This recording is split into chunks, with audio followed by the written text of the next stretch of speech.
رب اشرح لي صدري ويسر لي أمري واحلل عقدة من لساني يفقه قولي. أما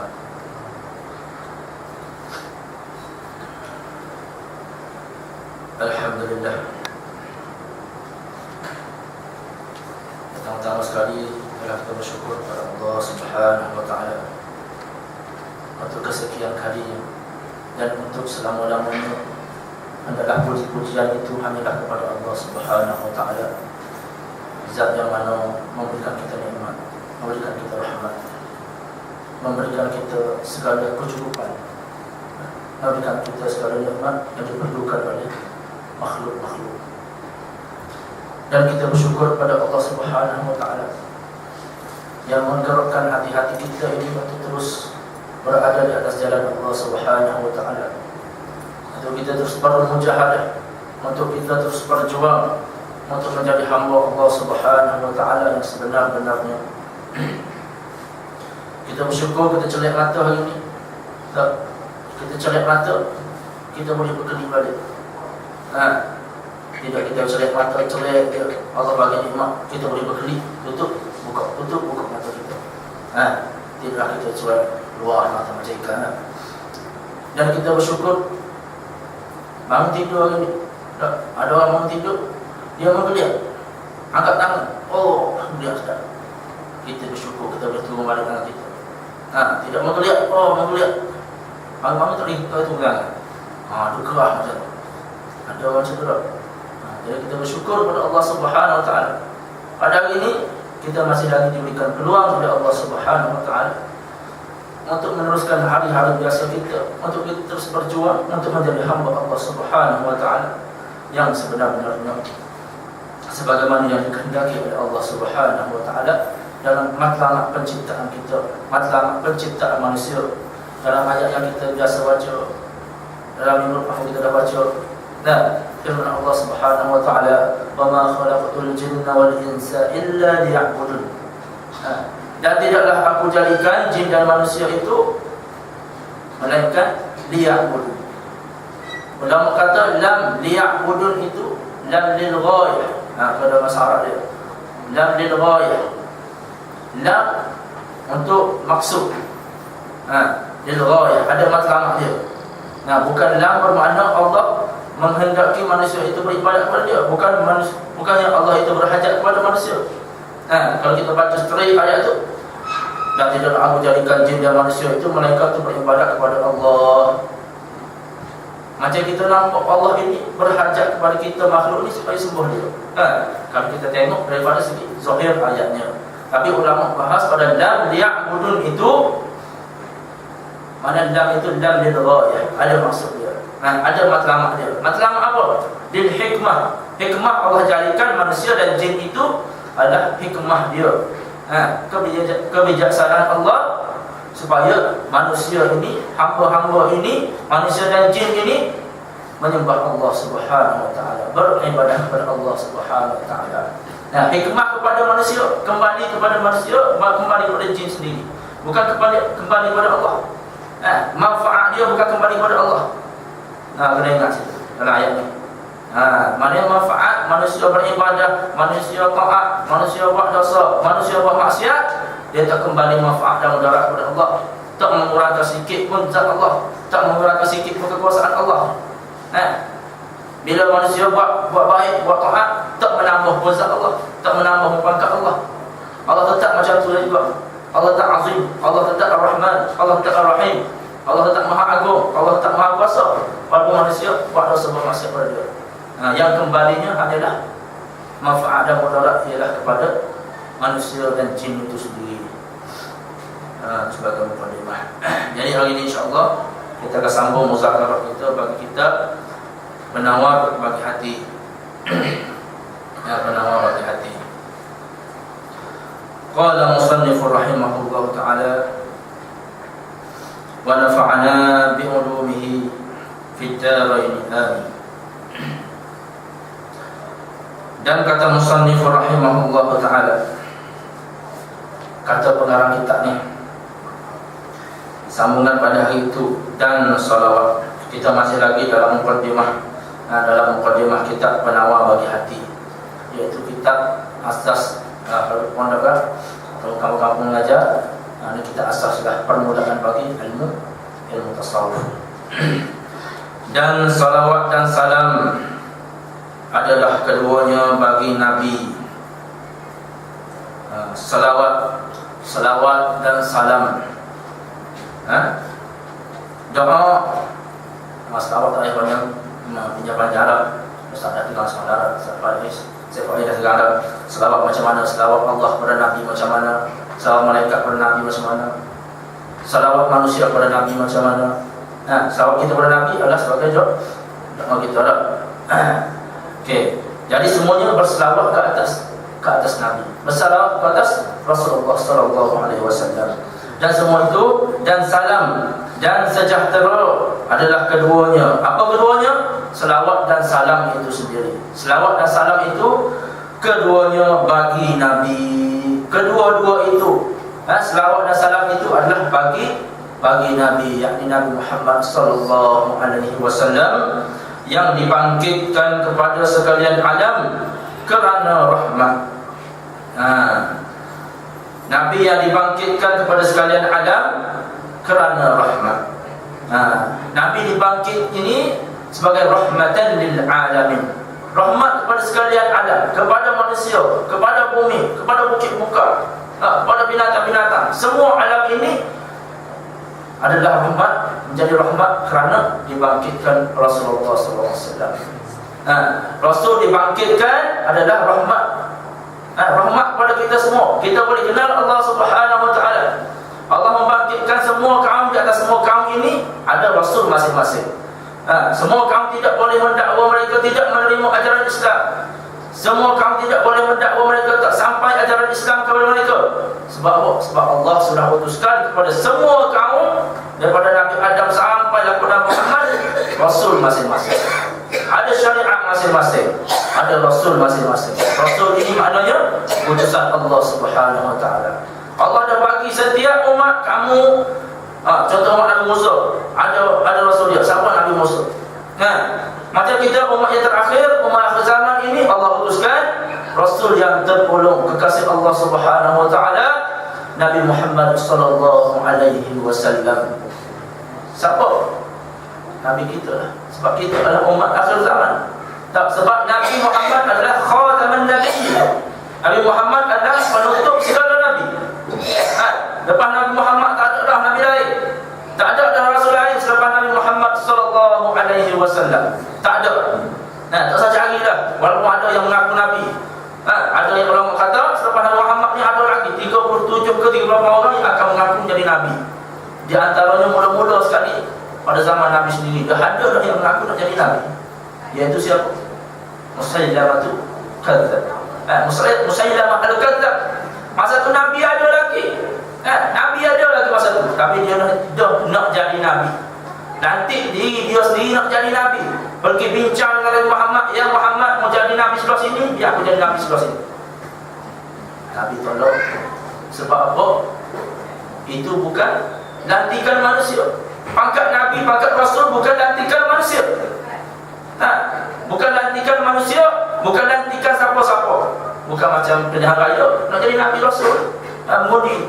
Tak, maka siapa nak mundi banyak boleh jadi Rasul, boleh jadi Nabi. Tidak. Rasul dan Nabi ini, Nabi dan Rasul ini adalah lantikan mutlak Allah Subhanahu Wa Taala. Bila? Sejak azali lagi. Sejak azali lagi. Bukan lahirnya Nabi Muhammad baru Allah tahu. Bila besar sikit kalau tengok juru budak ni, baik budak ni, nanti jadi Nabi lah. Bukan macam tu. Allah dah tahu sejak azali lagi dalam ilmu dia bahawa Nabi Muhammad ini akan jadi Rasul, akan jadi Nabi. Begitu juga Nabi-Nabi lain. Semua itu sudah berada dalam ilmu Allah sejak azali lagi. Bukan bila lahir baru Allah lantik jadi Nabi. Bukan Allah baru tahu dia ni jadi Nabi. Bukan. Semua sudah ada dalam ilmu Allah Subhanahu Wa Taala. Ni Nabi dan Rasul, lantikan mutlak Allah Ta'ala. Dan Nabi Muhammad adalah khataman Nabiyyin, penutup segala Nabi. Kita boleh tolak lah. Tak kira lah tu Nabi Kahar atau Nabi apa. Kat Malaysia, Rasul Malaysia. Rasul Kahar. Kat mana sekarang? Maknanya orang mengaku macam tu kita boleh tolak. Tapi kenapa masih ada lagi yang boleh terima? Kenapa masih ada lagi yang boleh terima? Ada satu cerita orang cakap Syarah Jais kan. Dia tanya sama makcik tu, kenapa dia boleh beriman dengan Kahar? Dia kata, dia jawab kepada pegawai yang tanya dia tu, makcik ni dah tua dah. Makcik nak jaminan, nak pakai jamin makcik ni. Dia kata kalau makcik beriman dengan Kahar ni, dia jamin makcik ni akan masuk syurga, confirm masuk syurga makcik ni. Nabi dia Nabi walaupun Kahar tu palsu, dia suruh Nabi dia lah. Jadi makcik ni confirm masuk syurga. Ada orang jamin? Ustaz ada orang jamin? Dia tanya ustaz tu pun. Ustaz yang tanya dia, ustaz yang soal siasat dia, ustaz ada orang jamin dia ustaz masuk syurga? Tapi yang ustaz tu nak jawab. Ni orang macam ni, bila dia diberi jaminan, maknanya iman dan akidah dia ni tak ada. Tak belajar asas, tiba-tiba nak kepada pucuk dia, nak sampai kepada bunga terus, nak sampai kepada buah terus. Tak boleh. Kita manusia ni kena bertahap-tahap ilmu dia. Kena dari bawah dulu ilmu dia, kena ada asas dulu ilmu dia, kena ada tapak dulu ilmu dia. Yang kita selalu dengar, akidah dulu tapak dia. Ngaji akidah dulu betul-betul, kenal Tuhan dulu, kenal diri kita dulu.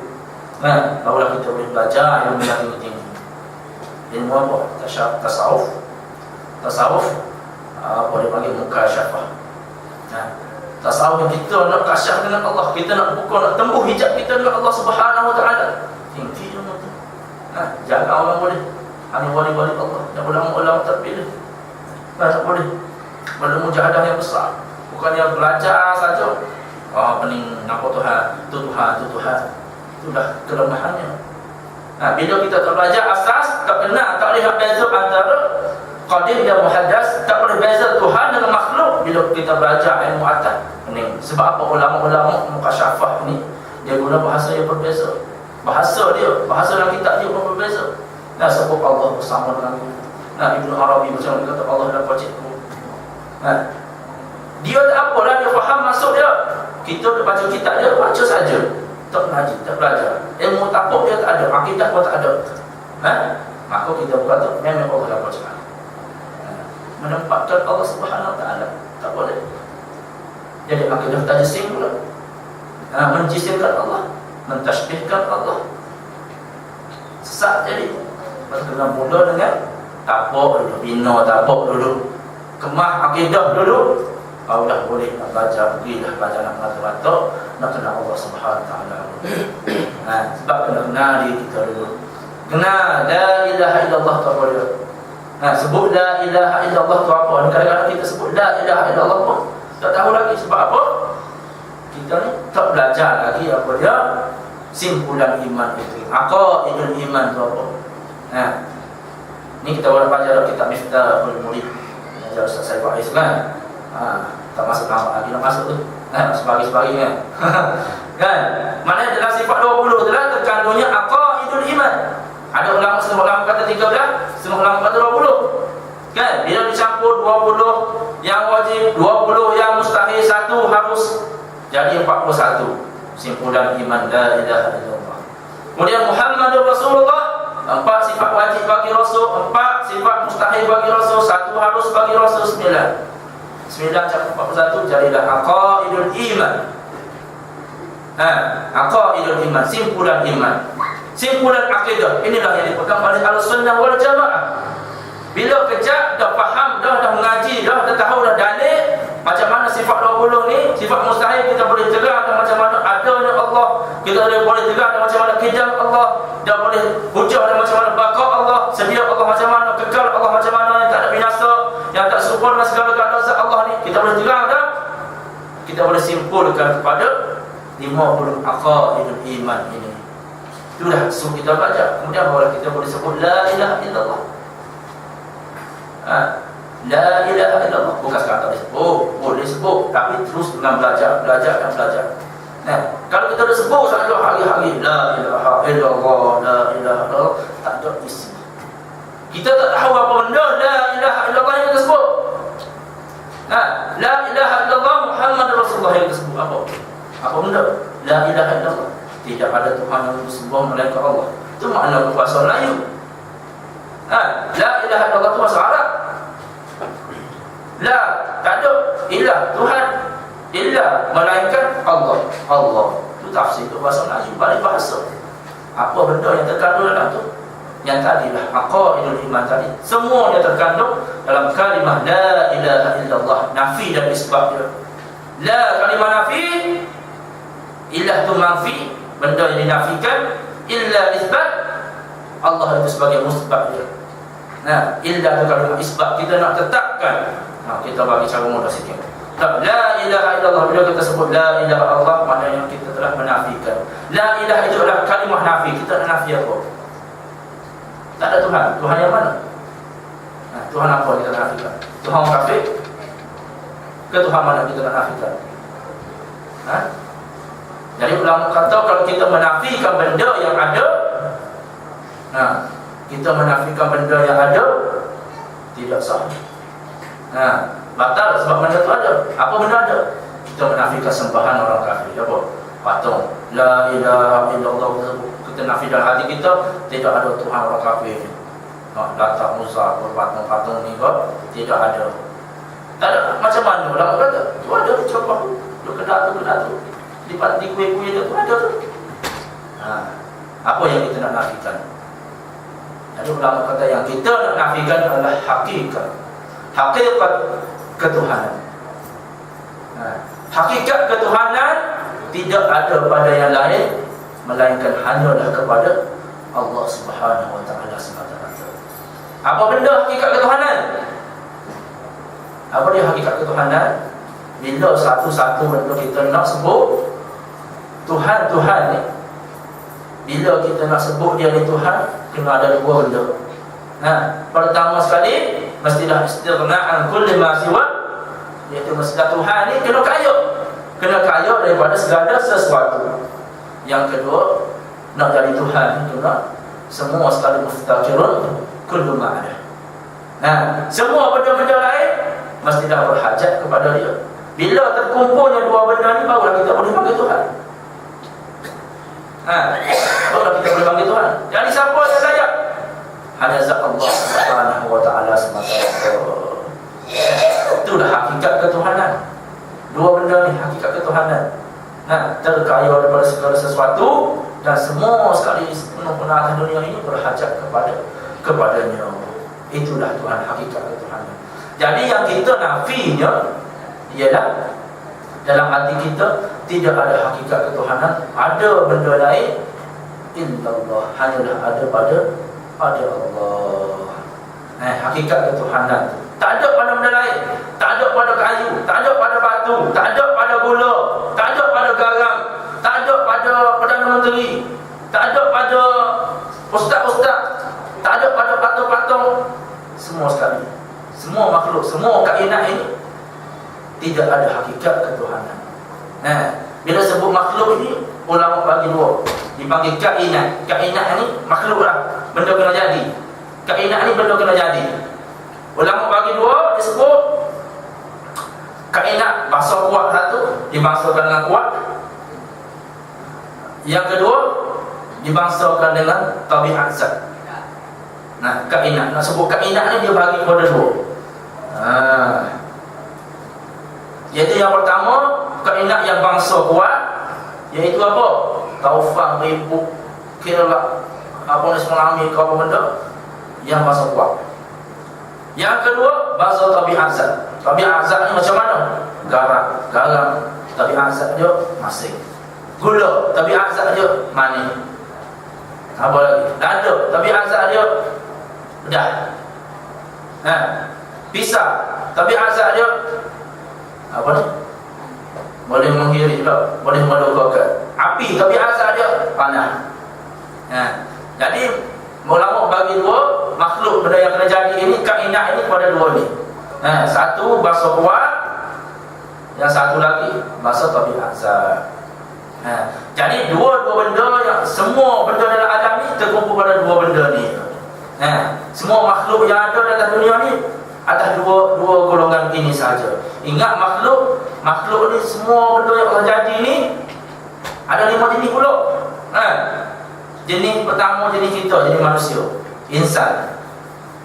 Insan dipanggil kita ni manusia. Tapi kalau negro ke Cina ke India ke apa dipanggil manusia. Yang kedua dipanggil jenis haiwan. Ulama himpun semua benda yang Allah Ta'ala jadi atas dunia ni atas 5 perkara. Pertama tadi manusia. Yang kedua haiwan. Tak kira lah haiwan kecil kau, haiwan besar kau, haiwan terbang kau, atas darat kau ada air kau, semua tu dipanggil haiwan. Kita kenal pun tak itik, ayah, budak ikut tu je kenal.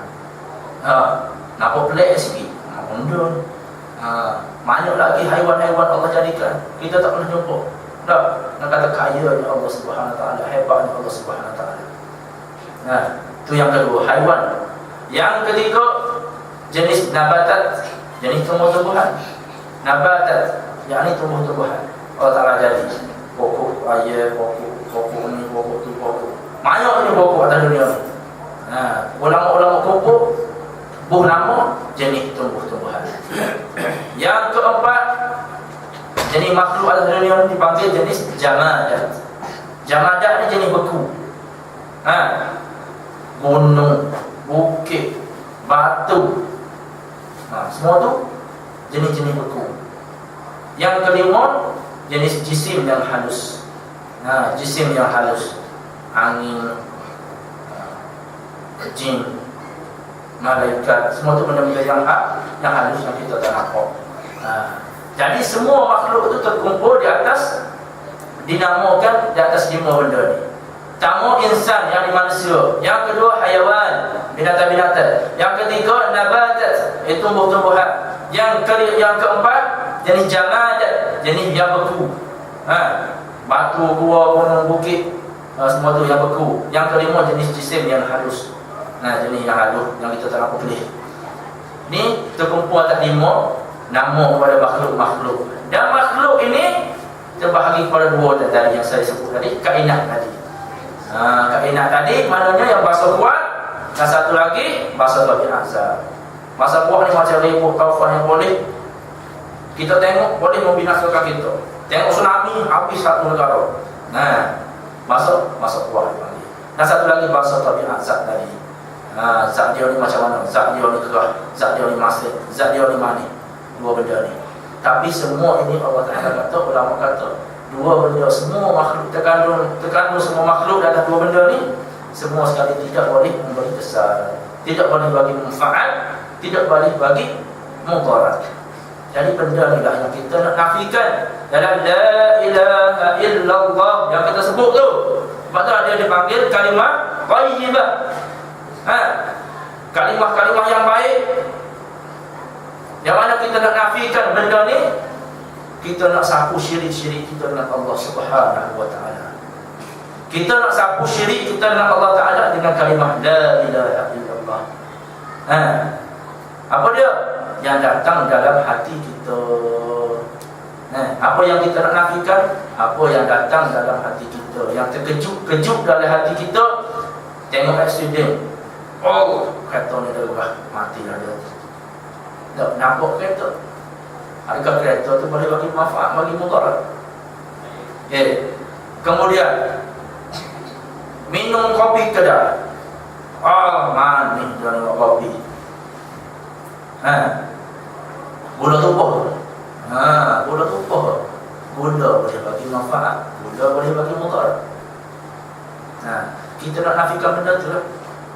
Yang terkejut-kejut dalam hati kita, yang terprasangka dalam hati kita. Kita ingat kau gula yang boleh bagi manis, kita ingat kau Perdana Menteri boleh bagi tu duit, ingat kau kata bagi kita duit. Tapi benda tu lah kita nak sapu dalam hati kita. Semua benda ni tak boleh bagi manfaat, tidak boleh bagi mudarat. Inilah yang kita nak nafi dalam hati kita. Itulah kita bila kita tersebut La ilaha illallah. Tidak ada satu yang boleh beri manfaat dan mudarat melainkan Allah. Okey. Jadi bila kita ingat benda ni, kita belajar, kita tahu akan terhapuslah segala syirik-syirik dalam hati kita. Ya, sebablah kalimah ini boleh jadi penyakit kita. Ya, kita ni orang yang tak maksum, akan sentiasa ada dosa. Akan sentiasa ada dosa. Kita ni akan sentiasa dekat dengan syirik kita ni. Akan sentiasa dekat dengan syirik kita. Bangun tidur je syirik. Betul tak? Celek mata tengok Allah. Ingat kita sendiri yang boleh buat. Kita sendiri ke yang boleh bangun. Tak ingat pada Allah sendiri, kita dah syirik dengan Allah. Sebab apa? Kita telah menduakan Allah. Kita rasa kita yang kuasa boleh bangun. Kita rasa kita yang kuasa boleh menggeliat-geliat. Kita rasa kita yang kuasa boleh buka mata. Dah syirik dah kita dengan Allah. Syirik yang kita tak nampak, syirik yang kita tak sedar. Inilah yang paling bahaya. Dan cara kita nak sapu macam mana? La ilaha illallah. Kita sebut sekali pun cukup lah. Kalau kita faham.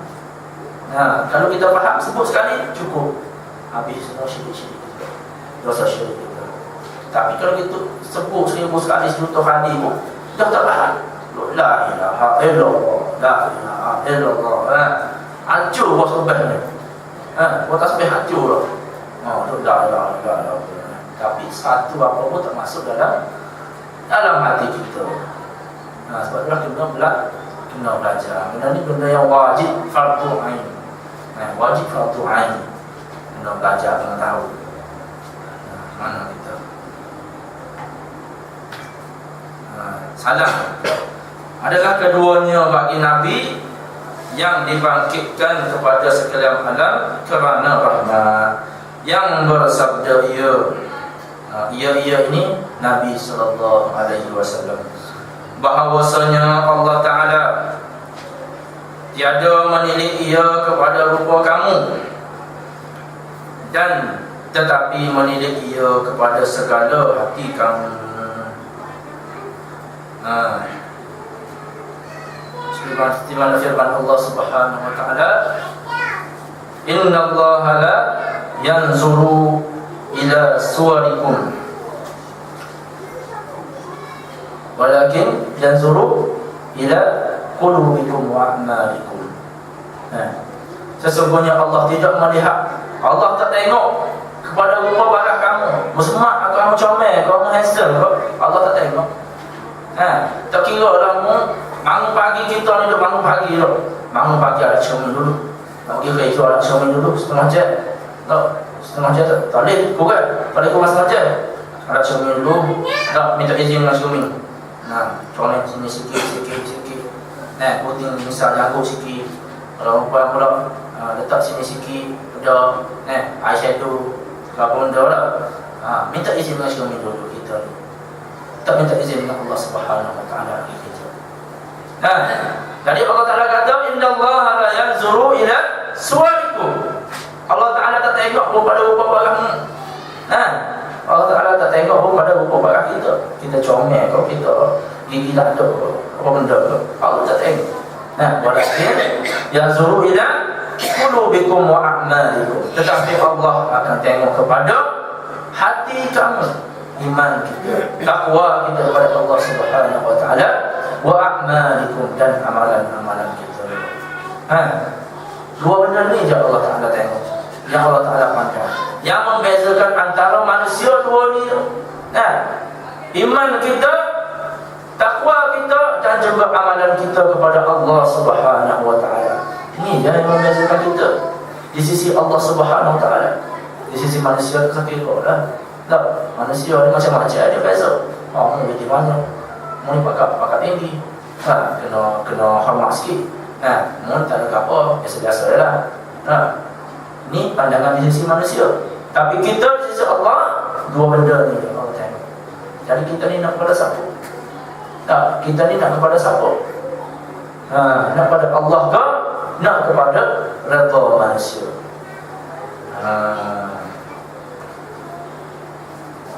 Dan atas sekalian keluarganya, dan selawat dan salam tadi dan atas sekalian keluarganya. Keluarga siapa? Keluarga Nabi SAW dan sahabatnya, dan sahabat sekalian, sahabat-sahabat Nabi SAW yang membersihkan mereka itu.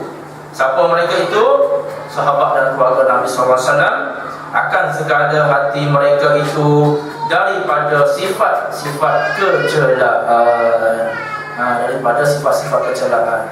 Mukaddimah ni, ulama ni, musannif kita ni dia tulis tentang perkara-perkara hati. Sebab apa? Sebab kitab kita ini berkaitan dengan hati. Maudhu' perbicaraan kita adalah pada hati kita. Sebab dalam mukaddimah ni, musannif kita tulis perkara-perkara yang berkaitan dengan hati kita, bersangkut paut dengan hati kita, bersangkut paut dengan iman kita, bersangkut paut dengan ketakwaan kita kepada Allah Subhanahu wa taala. Jadi semua sekali ulama sebut, musannif kita sebut bahawa keluarga Nabi, sahabat-sahabat Nabi yang mana mereka ini telah membersihkan hati-hati mereka ini daripada segala sifat-sifat kecelaan, iaitu sifat-sifat mazmumah.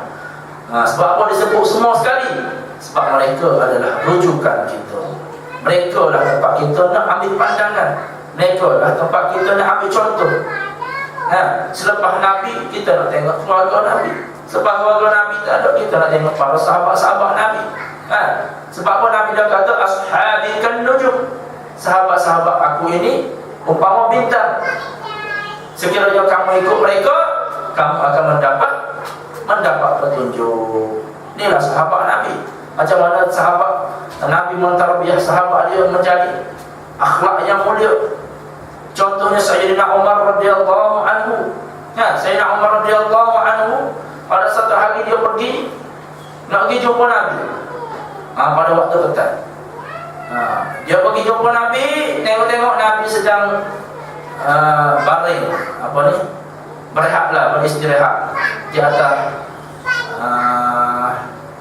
apa benda orang kampung dipanggil gerai. Apa tu? Para. Tempat orang kampung berehat tu Bawa tu para. Panjang tu. Orang Kelantan panggil gerai. Gerai.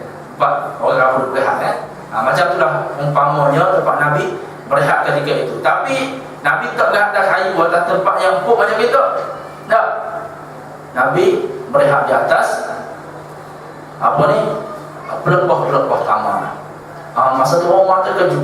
Dia tengok Nabi, ya Rasulullah, kenapa kamu beristirahat di atas pelepah-pelepah taman ni? Dia tengok belakang Nabi.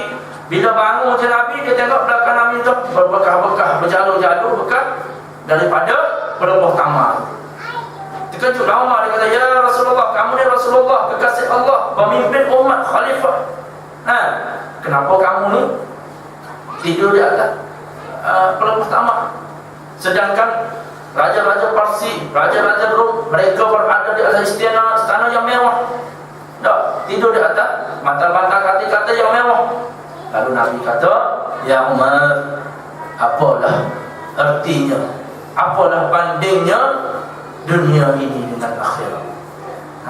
Apalah bandingnya dunia ini dengan akhirat, ya Umar? Nabi nak ajar sahabat supaya bersifat qanaah, bercukupan dengan dunia. Nabi nak ajar sahabat dia ini supaya bersifat dengan sifat qanaah. Macam mana cara Nabi tarbiyah sahabat dia. Sehingga Umar sejak daripada peristiwa itulah Umar berubah. Umar mengubah diri dia ni menjadi seorang yang qanaah. Sehingga diceritakan pada satu ketika Umar dilantik sudah menjadi khalifah selepas Sayyidina Abu Bakar As-Siddiq. Semua gaji dia Umar ni dia beri kepada rakyat. Dibelanjakan untuk rakyat dia. Tak ada satu sen pun Umar ambil untuk kepentingan diri dia. Sehingga pada satu hari anak dia Abdullah minta duit dengan Umar. Ya Umar, wahai ayahku, Abdullah minta, aku nak minta duit sikit, aku nak beli baju. Tak ada baju, sedang ni je aku ada baju, ya wahai bapakku. Lalu Umar kata, dulu mu tak pernah minta pun ingat aku nak beli baju. Masa belum jadi Perdana Menteri tak pernah minta pun. Tapi lepas aku jadi khalifah, lepas aku jadi Perdana Menteri, kenapa mu minta lagi? Ni Umar nak ajar anak dia.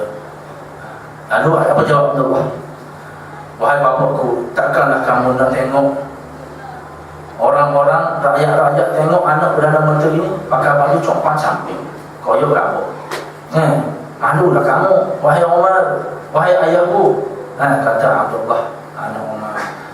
Lalu kata Umar, macam ni lah anakku, macam ni lah Abdullah. Kamu pergi ke Baitul Mal, kamu minta dengan penjaga duit lagi, tempat Baitul Mal, tempat duit kan. Minta dengan penjaga tu, kamu ambillah gaji ayah yang bulan depan. Ambil gaji ayah yang bulan depan, ambillah hak beli baju tu. Lalu Abdullah mau pergi ke Baitul Mal, jumpa dengan penjaga tu. Jumpa dengan penjaga tu, penjaga Baitul Mal dia kata, pakcik, ayah suruh mari ambil, suruh minta duit gaji dia bulan depan. Lalu apa kata penjaga tu? Apa kata penawar dia? Wahai Abdullah, aku tidak akan berikan sekali-kali duit gaji bapakmu. Lalu terkejutlah Abdullah. Sebab apa? Pasal apa tak nak bagi?